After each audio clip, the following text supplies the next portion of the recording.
But that sort of comes to this where we've just begun, actually, that very, very different wiring. I mean, I literally can't look at instruction manuals.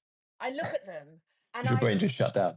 it just absolutely shuts. I can read, the most complex, difficult piece of literary fiction that's 900 pages long. I cannot read an instruction manual. My brain will Yeah. refuses, and nor can I look at a spreadsheet. I Yeah, cannot. no, I've tried. I I'm cannot with do you on it. spreadsheets. Oh, are The thing you? with the Okay, instruction good. manuals, though, like something that drives me mad. Like I used to be more into kind of filmmaking and making short films with friends, like Yeah, 15 years ago. And yeah. if I bought like a fancy DSLR video camera, I would read that manual top to bottom because that thing cost me like £800 or something, and I was going to get every single feature, every bit of value out of it. Whereas I'd have a friend or another filmmaker who would get it and then just kind of bodge their way through it C- and not do all the cool Yeah. stuff you could do, and that makes my brain twitch. So Does it make your brain hurt when you it hit does a when you little see bit, yes, someone? Yeah. yeah. Right. It's But it's did it's that why I'm always doing tinkering around on Substack and going, oh, here's a new feature. I'll poke at this. right, because there is no instruction manual. So Mm. do you wish there was in some way? Would that be easier for you rather than the way it is, which is you just learn as you play, don't you? I think that's one of the things that makes it work so well. Yeah, I don't know. I think it's fairly discoverable, isn't it? Like, Yeah, you get discoverable, some that's the right things. word. If you've bought a complicated camera, then there's a good chance that, like, unless you're really experienced at using cameras, obviously, but you're not going to know how to. You can look at it and fiddle with it as much as you want, and you're not going to understand half of it.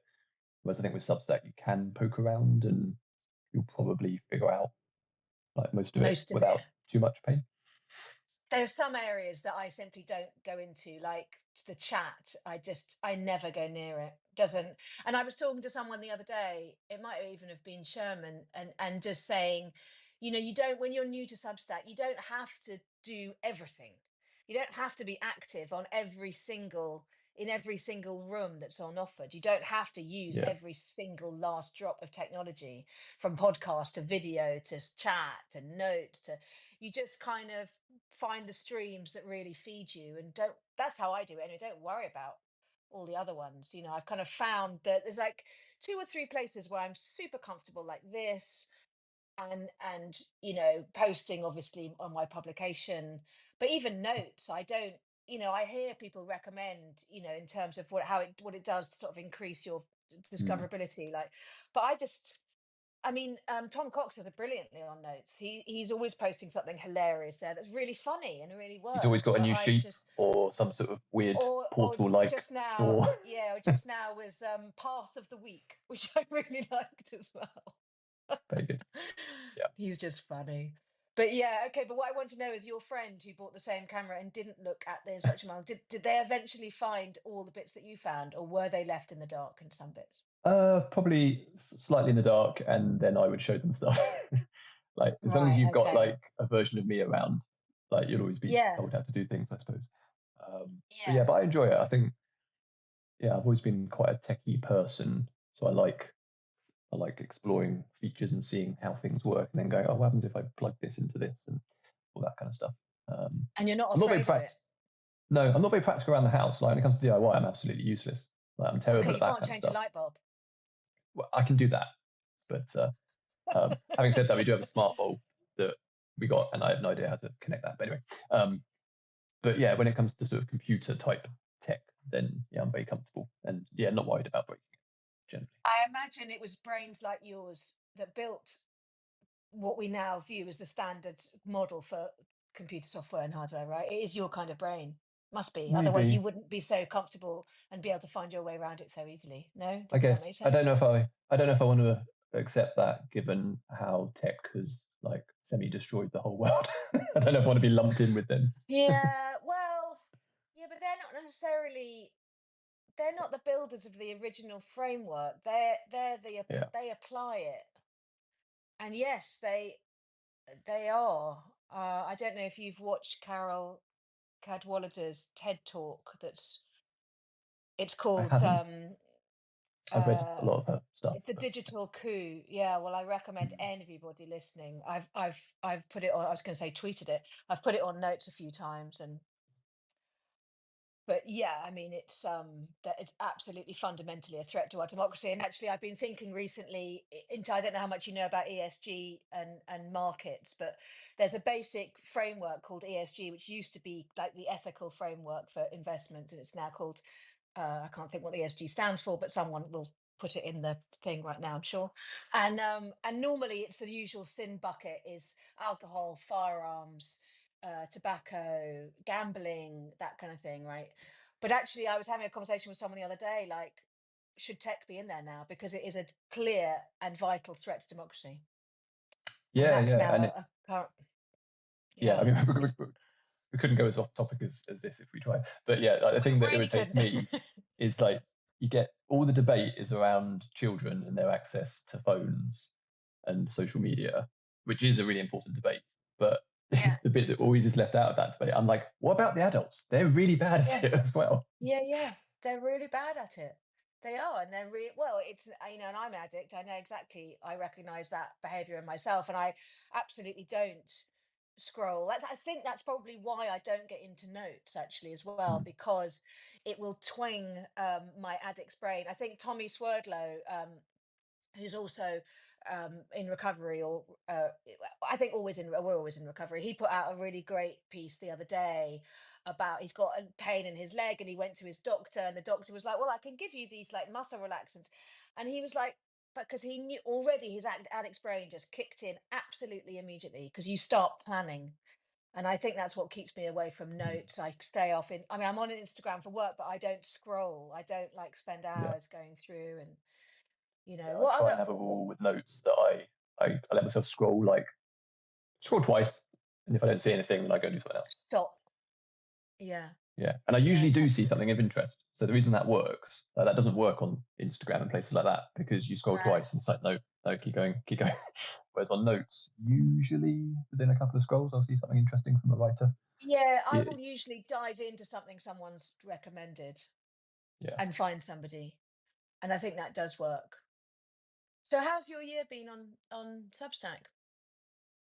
yeah, good. I think it was a weird start because I had this really odd period in October, November where I had like massive numbers of new subscribers and paid subscribers coming in. I was really confused. I was like, this is nice, but I don't understand what's going on here.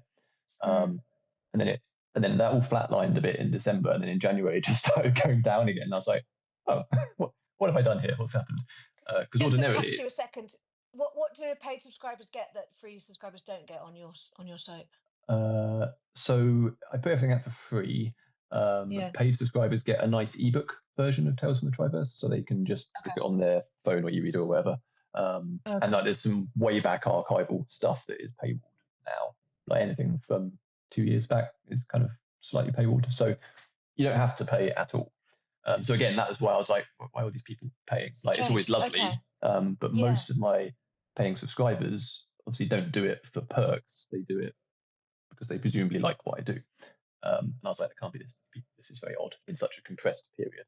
And then obviously Yeah. they basically were there for a month and then disappeared. And I was like, oh, is Okay. the The dream same over? the What's same numbers. Did it literally do that? well, Was it the same yeah, numbers in and out? yeah. Wow. Once I'd got longer term, you can, if you look at Mm. the graph, it kind of goes up in a fairly steady way. But there's this weird Yeah. blip where it suddenly Right. accelerated and then dropped back down to where it should be, if you see what I mean. And I'm Right. pretty sure, don't Yeah. know for certain, but I'm pretty sure it was the US election, even though I don't write anything about politics or do any journalistic stuff. But I do have some like, what is Substack videos, and here's how you use Substack. And I think it was that kind of big Oh, exodus that happened when lots more people left Twitter or were looking for stuff, and a lot of US journalism was happening on Substack about the US election. And yeah. that led people via a kind of weird circuitous route to me. Um, and then I sent them a chapter of Tales from the Triverse, and they were like, "What is this? What is this strange fiction?" They weren't speculative fiction fans. They were there for the how-to Yeah, guides. they were sort of drive-by how-to political refugees or something. It's very peculiar. So that was a weird start. Wow. Um, and And yeah, that it's kind of was oh right, so that was January. No, that was That When was was that? sort of from the election through to January. It was all just a bit confusing and weird. And since then, it's kind of gone back Right. to a normal place. And yeah, Okay. no, it's been quite a nice year, like doing a mixture of like these live things and getting some more time for articles. And Triverse is ticking along towards its finale, and yeah, that's all quite exciting. So yeah, no, otherwise it was good. But yeah, it was a confusing start to the year where I just didn't know what was going on. How about I'm you? going to return to I'm going to return to Triverse in a minute, but I just wanted to say as well, I've been any of the classes I've been teaching on serialization, I've included you as a link at the end because, well, A, because you're great, and B, because of we are so different in the way we go Mm, about it. And it's all, I always want to keep the gate open because we are equal and opposite. And what might work for some people my way will work for other people your way, so I always include your link. So I was just trying to see whether any of my classes lined up with that spike. That was all. But I don't yeah, no, think they did, and I don't think they would have sent that many people there because it would have been, they weren't as big as that, although you never no. know. If you um had that kind of power to send people to people's newsletters, that wow, would be I that would would be be quite so a powerful. thing. I think it might have been Trump, unfortunately. I think it was Trump. Yeah, you're um not quite on his level of influence. I'm not quite on his level of influence, although I No. am trying in terms of sending Yes. traffic your way. Um, but in no other way do I want to be affiliated.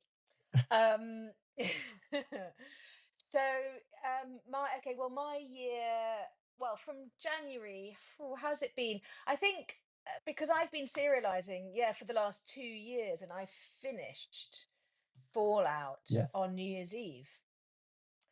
And you know what it's like. Well, maybe you I don't know. Hang on. Well, because Dino Triverse isn't finished yet, but Not you've quite. finished others, Yeah. haven't you? Yeah. So when Yeah. you get to the end, there's a kind of incredible gallop and build and amazing and a sense of huge satisfaction, and you're there, and hopefully you've brought a really nice loyal readership with you, and then it all ends. Wow, and everything.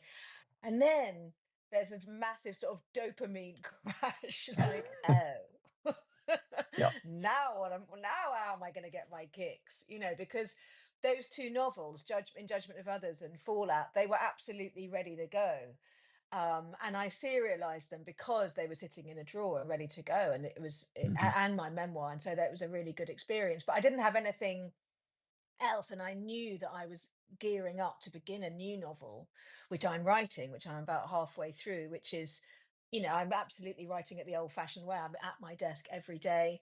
It's at first draft stage. Absolutely Yeah. nobody will read it, not my agent, no one, until I've had a good 4 drafts at it, probably. So Right. Yeah. I'm a long way from publishing any fiction on Substack, even though my whole kind of shtick with my publication, The Literary Obsessive, is all about championing literary fiction. And I don't know if you've seen that little thing. We're now getting the hashtag, 17 in fiction or whatever it is. That little, Oh, yes. The what the rising heck? in fiction. We'll get to that Yeah, in a that's on minute. my Yeah. So notes to I'm a bit talk about as well. Okay, good. Right, we'll get them in. So I've been a bit like, oh, so now what? Because actually, there's hundreds of thousands of fiction writers on Substack who is not publishing fiction, and I felt very proud of being one of the few who not only was a fiction writer but who was actually publishing literary fiction on Substack, because that was quite a niche little corner, and then it stopped. So I was a bit like, what am I going to do now? So I've had to kind of square that circle inside myself in terms of my pride, my ego, my dopamine hits, my need to connect, all of that stuff. I've been like, well, the fact is I'm a literary fiction writer, and I'm off writing a novel, and it's going to take me 18 months. So Yeah. even if I had another one in the drawer to go out now, I'd have to stop writing the novel I'm writing in order to prep it and get it ready. So I Hmm. just can't do that. No. So that's why I think one of the reasons why I'm sort of been leaning into doing these live conversations, because they're really fun, they're super easy, they're great. I get to elevate or publicize other writers, which I really love doing, and I get my visibility up there as well because I'm active on the site, and I think that's good for me too. So it's like a win-win. But I've also I've started writing the Obsessive Diary as well. And I think that's my little dopamine hit. It's like, again, it's the practice of writing every day. So it's not fiction, Yeah. it's diary. But I'm writing every day and I'm posting every day, exactly like I did when I first joined Substack. Mm. And that's just going to have to do me, really, I think, until don't know when. I think for the next whenever. I'm just trying to, on 8Q, I always have that question: how long does it take you to settle into find your groove? And at the moment, I'm just trying to find that groove now, where that's what I do, and Yeah, that it's has like to what's be your new groove? fine. Yeah. What's my new groove? Yeah, because that has to be fine. Because fundamentally, the most important thing I'm doing is writing a new novel. Because Mm. without that, I'm really not. That's the beating heart of me. Like without that, I'm not really a writer. I'm just a pretend. I mean, in my scale, Yes. this is. I apply this to me. I don't apply this to anyone else. So Yeah. yeah, No, that's where I am really.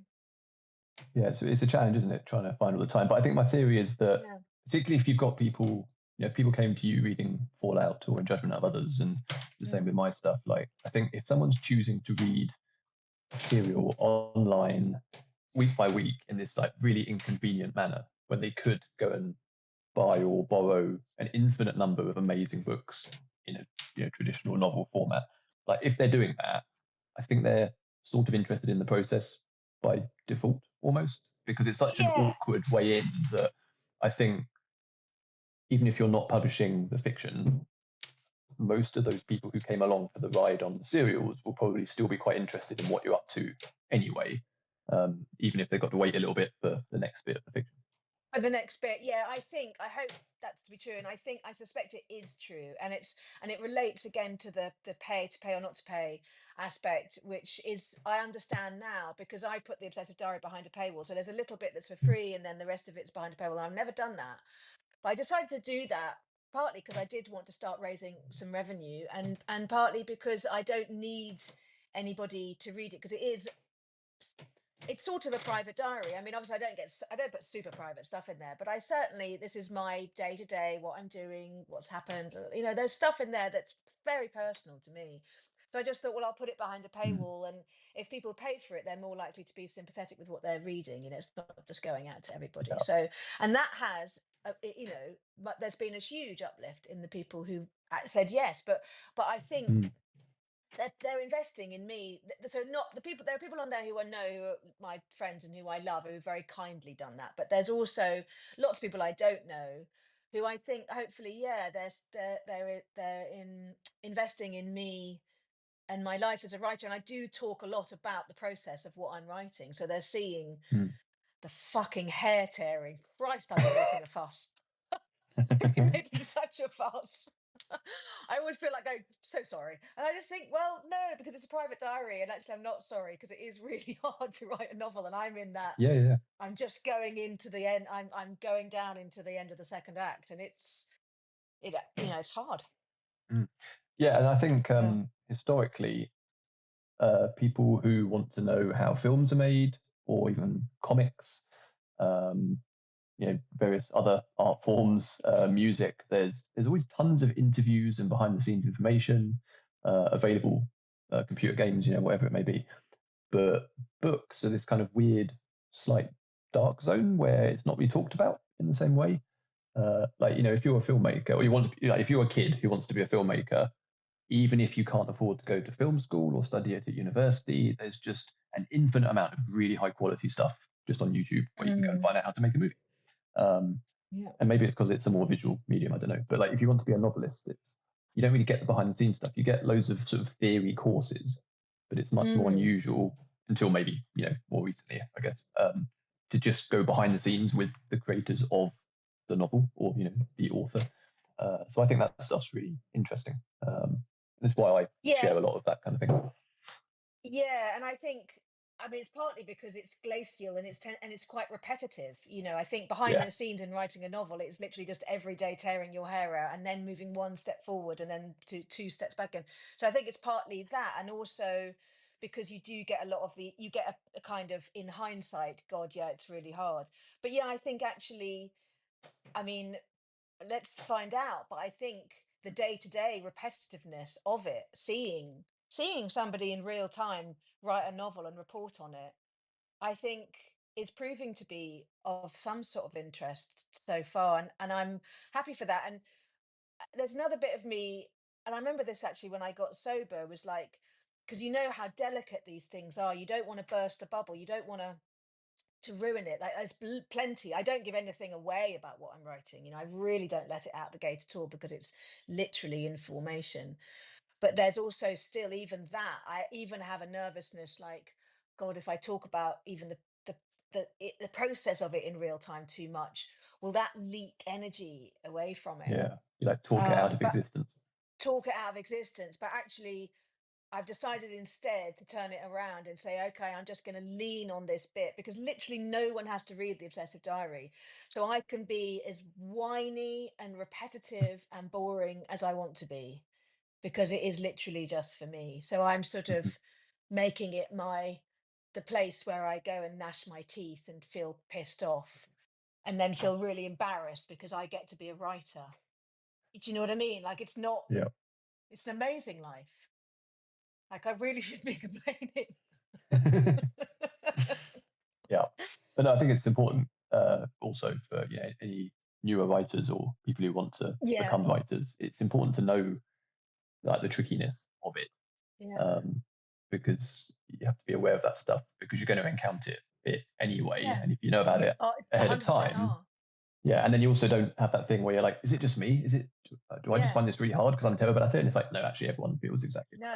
Or trash a perfectly good novel because that daily voice at some point says, no, this is shit. And that. if you know that no, no, no, this is part of the process, you just don't take a breath, well, you breathe, but you write from the beginning of the first draft to the end of the first draft, and then you take a view, but you do not trash it halfway through.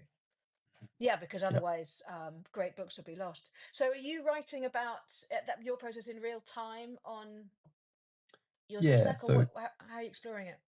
So what I tend to do, so each chapter of Triverse, which goes out on a Friday, has a little author notes bit at the bottom. So it's almost like a little sort of author commentary on that chapter, Mm. which can be about anything. It can be about the story or the structure of it, or maybe something had to happen to a character and why I did that. And a bit like you were saying, I avoid spoilers so that people who are reading it can read those author notes without spoiling what's coming up.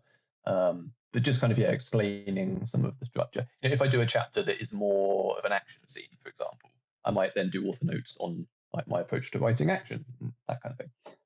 So it's kind of Okay. whatever comes up, I suppose. So it can vary quite Mm. wildly. Sometimes I'll just go off on a Mm. tangent, or it'll be about a theme that I'm touching upon, and yeah, but I quite like it. I've always sort of diarized the writing, even back when I was writing on Mm. Wattpad. I did it on my own blog, and like literally nobody read that at all. But I quite enjoy it because I think it's a sort of Mm. that analytical process of talking about the thing I just wrote helps me better understand it, and then that quite often then leads to new ideas for the upcoming stuff as well. And I wonder if, as well, there's a kind of download aspect to it where, like for me, I'm in this headspace where I'm pulling something out of nothing. So I'm in the absolutely pure creative space. And then I need to go from that space into this space where, for instance, I'd be able to have a conversation with you. And that in between bit, because that's when I write it, it kind Mm. of it brings me back into this. I think it helps me change space maybe because it's like a line, Mm-hmm. isn't it, between the two. Maybe that's what we're Yeah, doing. yeah, I think so. And for me, like I mean, obviously, it's whatever works for each individual writer. But like for me, I don't write every day, and I kind of make a point of Mm, not. I mean, I quite often end up writing every day, but I don't write Triverse every day. Um, Partly because even if I could carve out the time to do it, which is challenging, I actually find that leaving gaps in between writing sessions is massively valuable. Um, that Tunes. quite Mm, often that's when things percolate, and if I have a day or two when I don't directly write, when I come back to it, suddenly the thing I was intending to write is loads better than it was otherwise. And I think if I tried to go down the more traditional, you have to write every day kind of mantra, I think the results would actually be far worse. Um, because mm, it's why I don't do NaNoWriMo or anything like that these days, because I just trip mm, over myself basically. I've now, mm. I publish on a Friday and then I give myself a few days and then I'm back to the next chapter. But the gaps are really important. Uh, yeah, otherwise that kind of relentlessness could get to you, I think. But then I guess we're straying into that discussion we were going to have about the different approaches to serialization. Yeah, and I but I do I have to guard against beasting myself. And actually, I am with this because that's what that tends to be my default. I beast myself with writing. I'm like, because I do write every day, and I sometimes I try not to, but I just genuinely, I just it, it's. But actually, on the novel, the first draft I'm writing, because it's the first time I've been writing a novel when I've had a lot of other industry work to do simultaneously. I've never had that. For all the other Mm. novels I've written, all I've been doing is being a mum and writing novels and like running the estate that I run. But not but no other writing work. But now I'm delivering workshops. I'm at literary festivals. I'm writing on Substack. I'm doing I'm doing a load of things. So there are some days when I genuinely can't get to that novel. And in the Mhm. past, I really would have beasted myself, But actually, these days, I'm like, no, it's okay. And I'm taking much more of a breath. And I hope it's aligning with the feedback that I'm always getting from my editor, and great friend Andrew Willey, and also from my agent, which is just slow down, slow down, relax, be patient, just let. So I'm hoping this novel will bear the fruits of that, of being a little bit more relaxed around it. Mm. But tell me, with Triverse, so you deliver on a Friday, you take a few days off. Then do you read the last chapter, just one chapter previous before you write the next? And are you ahead of yourself, or are you literally on the money, on the button right now? Yeah, I don't have any buffer at all. Um, No buffer. Okay. no, I always start off with a buffer whenever I start a new like major project. I have this like Yeah, 10-week buffer don't or we something, all? and it just disappears, and it's like, oh, that was a nice idea. Oh. Um, but yeah, no, so I'll look at where what the last chapter was. Quite often, I will have notes and plans several chapters ahead, so it's not like I go in blind. I always know where it's headed, Okay. and the previous chapter will, because the structure of Triverse is it's lots of little mini anthology type stories that sort of link together. So you might get like a 4-chapter storyline, um, and that story over those 4 chapters will be a continuing thing. So I'll have a pretty good idea of what's happening for that, and then after that, it will switch to a new story, which will take a bit more work. Um, but yeah, I always kind of know where it's going, and then yeah, it's just a matter of getting the words down. Um, I think this is what I was talking about with Scrivener recently. Um, like I use Scrivener extensively for doing this kind of stuff because I need to be able to hop between chapters really quickly, look at my notes, have it all kind of like organized perfectly in front of me, because I don't have much time, and I need to be Mm. able to reference everything to hopefully not fall into any plot holes or back myself into a corner or anything like that. But yeah, that's just kind of how I've ended up writing. And I think that was born out of not writing, really. This just turned out to be the way that got me coming back to the page on a regular basis.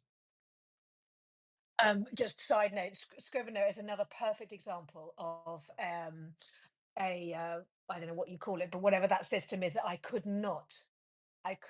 My brain was like, no, no, no. I don't even like Word, but I've managed to. But yeah, I just could not. I did not like it. I tried it a little bit, tried thinking because everyone was like, "Oh, this will make life much easier," and it made my life so complicated. But there you go again. It's just like wiring, isn't it? So Mm, yeah, have you fallen into plot holes then? Have you found? Could tell me what chapter are we on with Triverse? I don't know. I stopped numbering them. I used to number the chapters for like the Oh, first when I started it. Each chapter was like chapter 1. Here's the name of the chapter. I did that for yeah, about 50 or 60 chapters, and then I yeah, realized that for the first 10 or so, 10, 20 chapters, that's fine. Um, After which, it just increasingly makes the book look ludicrously long, which it kind of is. But if you come along to a serial and it's chapter 6 million, you're like, I'm not going to read yeah. that.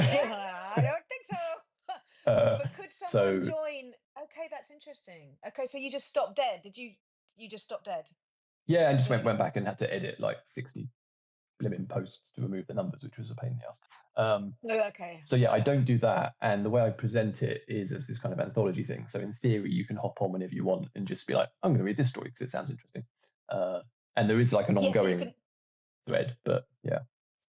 so you can hop in anywhere, and it should at least be fun and make sense for for that particular section.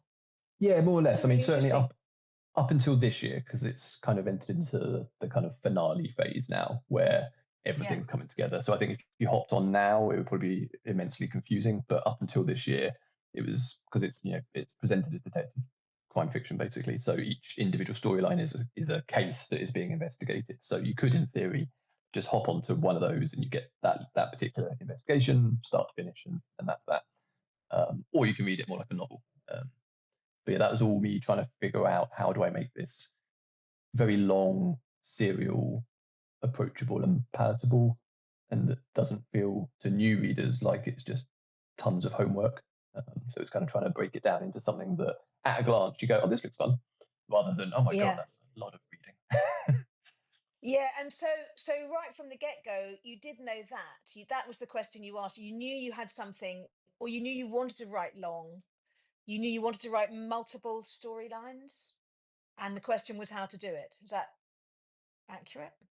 In Yeah, terms of your yeah, I think thinking as you began. I mean, like you're very yes, and before you. I knew Okay. structurally it was going to be quite different to what I'd done before. So my previous serials were much more like novels broken down Yeah. into serialized parts. Whereas this one, from the beginning, I was like, actually, I'm going to do this in a sort of semi-anthological manner where it is actually self-contained stories, but with the same characters carrying through, like you're watching a TV show with a bunch of Well, I was detectives going to in. say it really, really sounds like it would lend itself incredibly well to a long running whatever Netflix something, or I keep thinking Black Mirror, but although they're not connected, but yeah, it's the self-contained but part of a whole. Mm-hmm. Yeah, yeah, um that was the thinking with this one, which I hadn't tried before. I was like, let's embrace the sort of TV aesthetic in terms of structure and see how that works nice. in prose, And okay, and which has that been was fun. just experiment because you like experimenting. You just thought, let's just try this looks interesting, let's see if I can do it. Yeah, yeah, and I Oh, thought it might help with getting people more readers to come on board. I don't yeah. really know yet whether that's actually happened or not. Yeah. Um, yeah, and because it was crime fiction, I was like, this would be fun to have, rather than having uh, a novel approach where it might be like a single investigation that is the novel. That actually being able to hop between different things and explore lots of different themes in various ways through the lens of these detectives doing their thing. That seemed like it would be Mm. fun. And how do you know it's coming to an end? I mean, that might seem like a stupid question, but you know what I mean. How do you know? So it's two things really. So what was interesting, which I hadn't quite anticipated, is that in theory it could have gone on forever because as long as I had Mm. ideas for the individual little stories, the investigations, I could just keep doing that. Like I've still got like 20 ideas in a folder that I could just pull out. Um, so for most of Try versus Run, I did have a folder of ideas, and as and when I'd be like, I'm going to do this one next, and I'd like slot it in on Scrivener. I There'd be this background plot running through it as well, and character arcs and what Mm. have you. But essentially, it was one Mm. story at a time. Um, but the two things were one, I wanted to finish it so I could do something else, which was like a big factor, uh, and Yeah. also I think stories that have endings are better basically. Yes. Which I know sounds kind of obvious, but like Yeah, but there's it's nothing, well, no, but it's worth saying as well. Yeah. yeah, yeah, and there's nothing worse than a TV show that fizzles out and just becomes a bit crap over time, or even worse than Right. that, gets cancelled and just stops.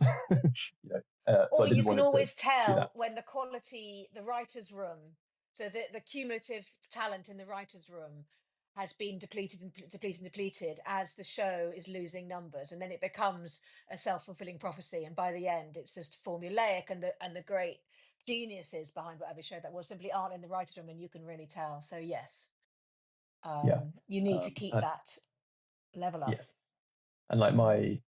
although structurally it was kind of crime fiction, like my go-to for serial storytelling, I suppose, is a 90s science fiction show called Babylon 5. And Triverse's overall structure is quite similar to that, in that if you watch that Okay. show, you can see that season one's just standalone stories. Like it's like on a space station, each episode's like some sort of adventure in space. And season two, you start to get all these other little plot threads coming in the background. And then season three, that all comes to the fore, and the kind of individual episodic stuff drops away. And then the last two seasons is just like finale. It's fully arc driven, more like a novel.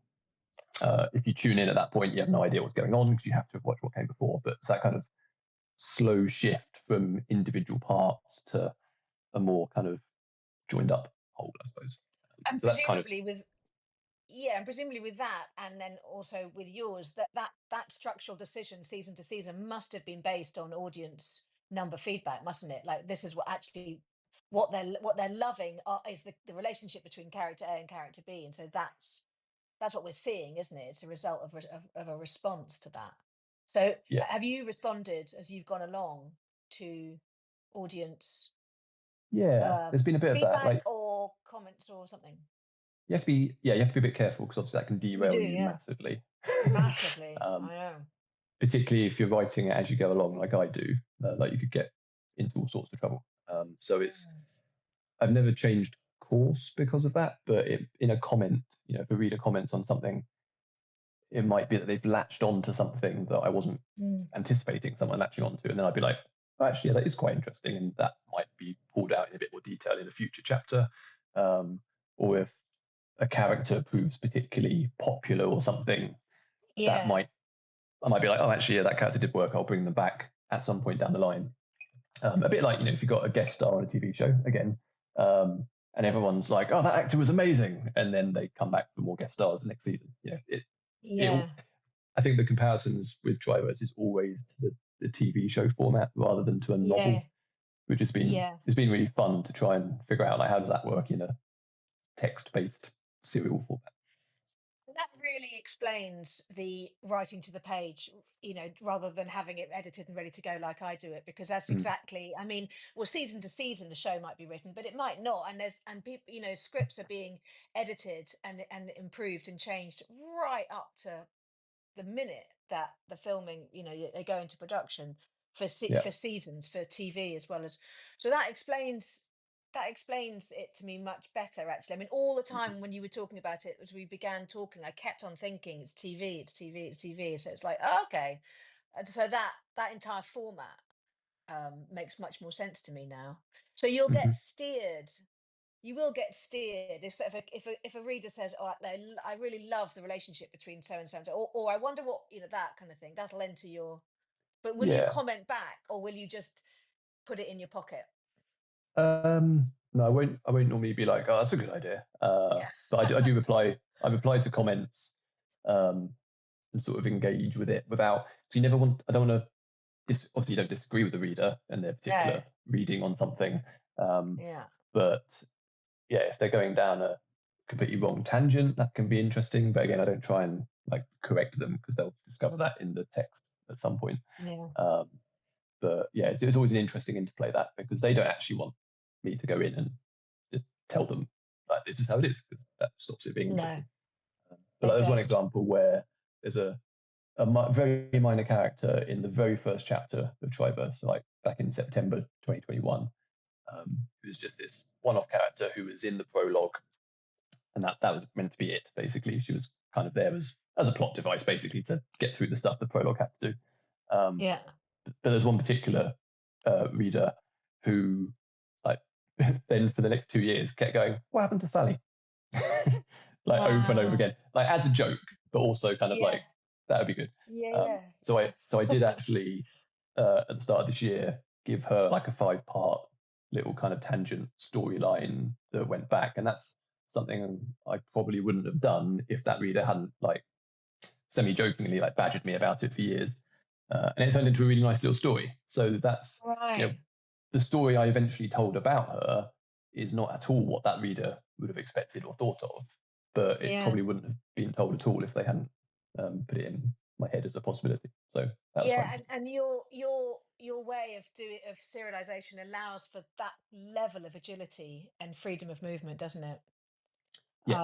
Yeah. Which has got huge pluses to it. I still don't actually, maybe that does answer the question of why broadly genre fiction writers, serializers are more, there are more writing to the page, the serialization page, than there Mm, are literary fiction.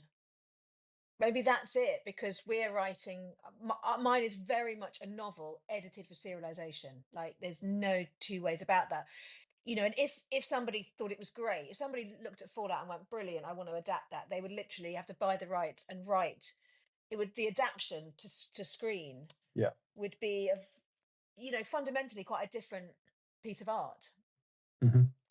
Um, yeah, so um, yeah, so I think that explains the differences because, as we often say, like for me, the idea of writing a novel live is just insane.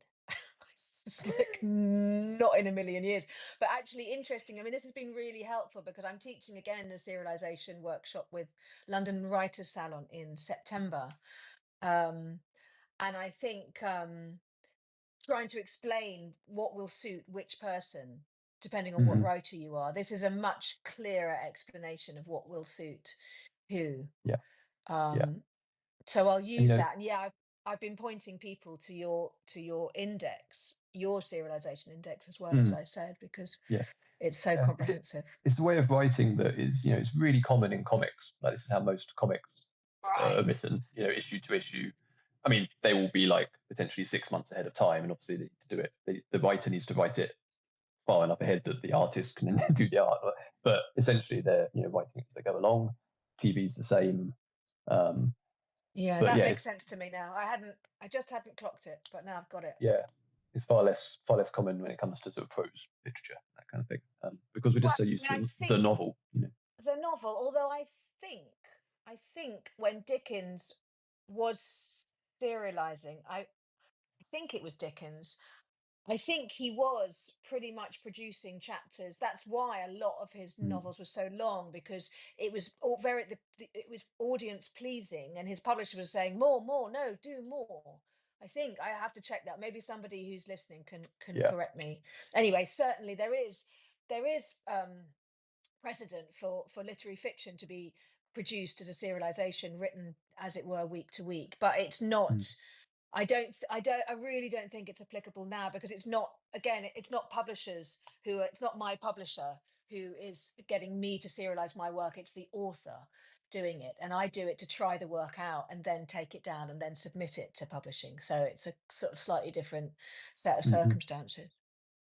Yeah. Um, So with you and something like Fallout, did you yeah. see that almost as a sort of test bed then? Was it like a beta reader? Let's see what the reaction is to this thing, and then that will help determine what I do next with it. Well, it was more in judgment of others was definitely that because it had been turned down by everybody, and Mm, my bones told me it was a good novel, but the industry was telling me they didn't want it, which, as everybody knows, is a very hard thing to not take personally. All that actually meant was that the editors would send it to didn't like it, but that's yeah. only 100 people out of bazillion million people. But anyway, that's the terrible process in the brain. So that one was to reassure. I just wanted to be like, okay, let's see. I need to find out if this is a good novel or not. And it turned, so that was very much trying the work out. And yes, the feedback came back. Yes, this does work. I could see it worked as a novel.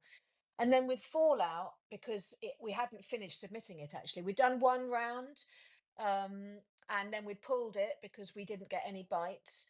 And then I said, okay, I'm going to serialize it because of the editing process that went with serialization meant that In Judgment of Others was a much, much better novel after I'd serialized it. The structural formation of it, the tightness of Mm, the chapters, the evenness of the chapters. And also, I lent on the classic 3-act structure, a very yeah. known, tried and tested film structure.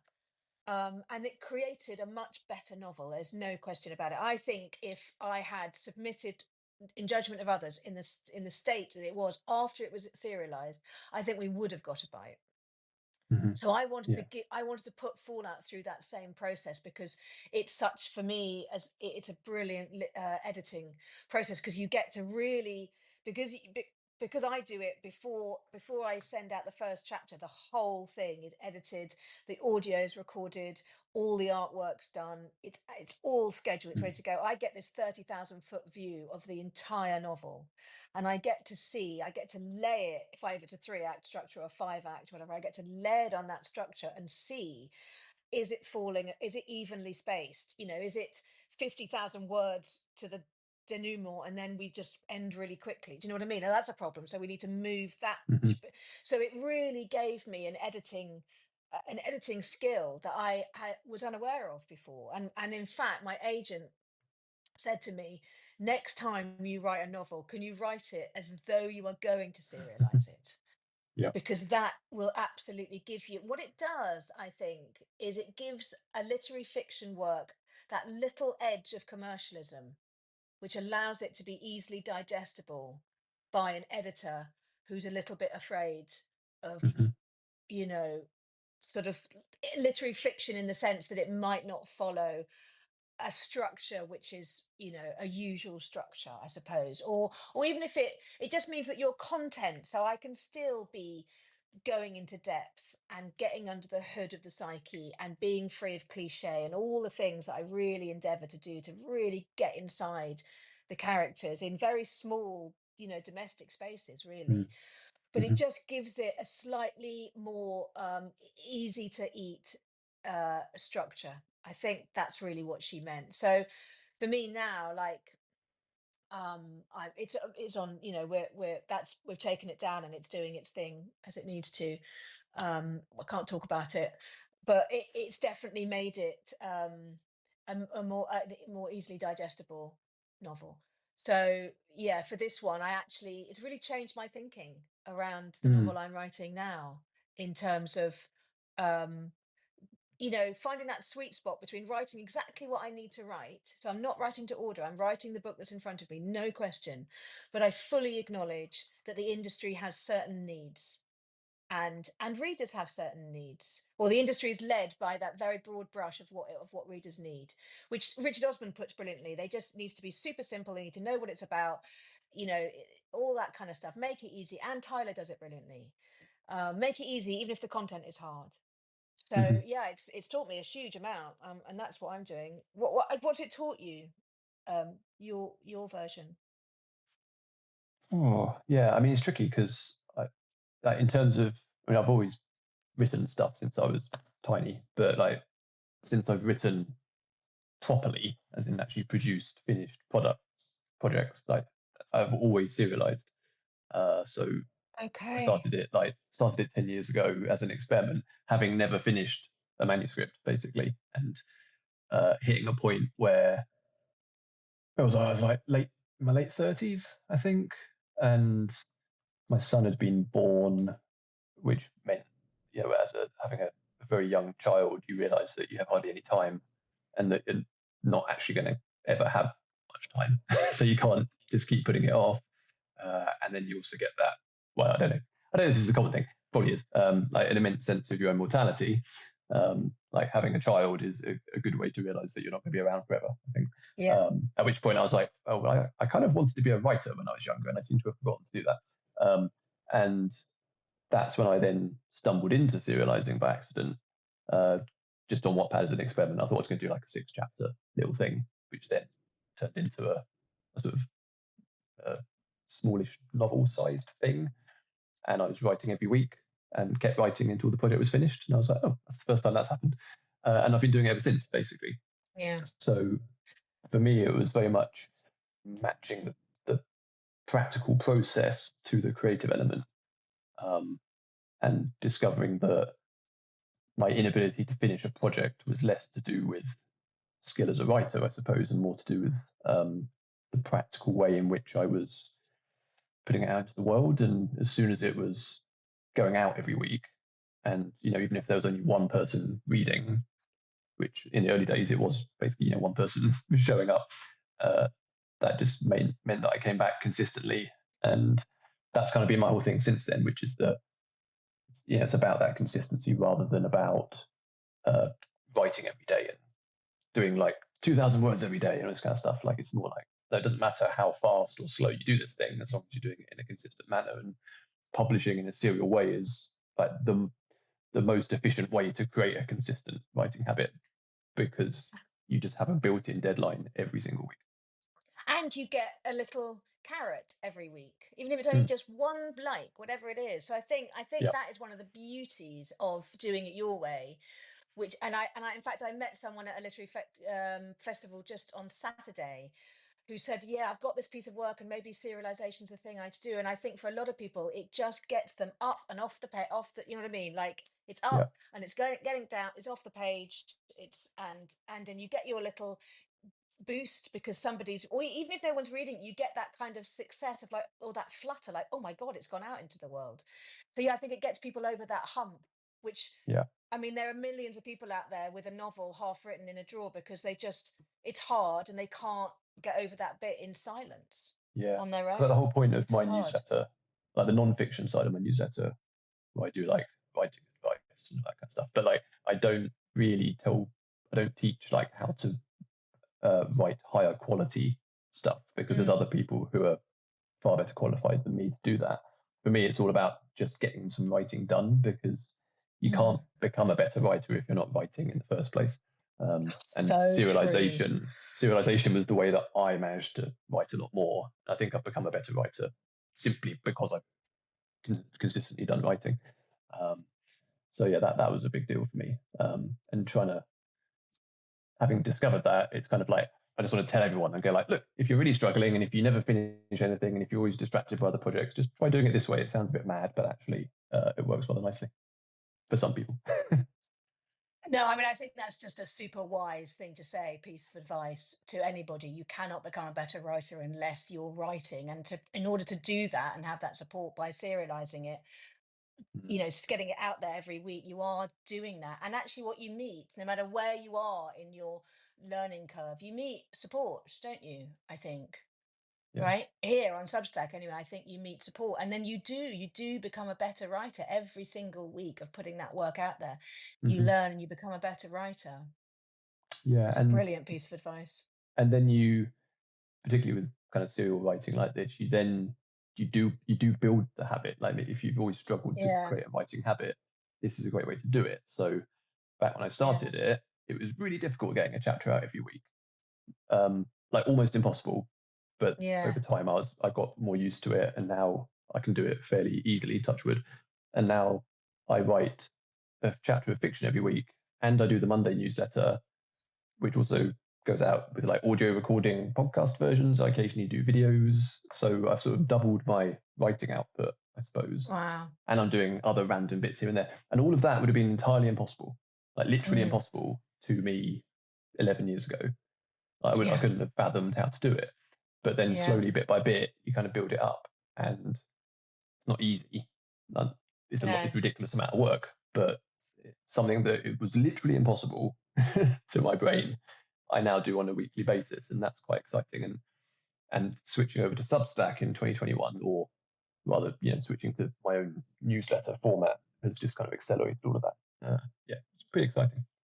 yeah, it's a fitness. I notice that if I take, I mean, I often take July off. That's my break in the year. And when I come back to work again in August, I have to build that. I can feel the fitness that I build throughout the rest of the year has slightly waned. And also, it's a confidence, isn't it? When you write every day, you do get more confident. And that means that you cut out a lot of the time spent doubting, deleting, worrying, nail biting. It just gets, the whole thing just gets quicker. And I think I find Mm. I use my time much more efficiently now because it's a confidence not in my work, but in the process of writing. I now understand that this process is just about getting it on the page. And then once it's out, then you can start editing about. So I think, I mean, that's why it took me 12 years to write my first novel and only 18 months to write the second one. It's Yes, confidence. exactly, yeah. Yeah.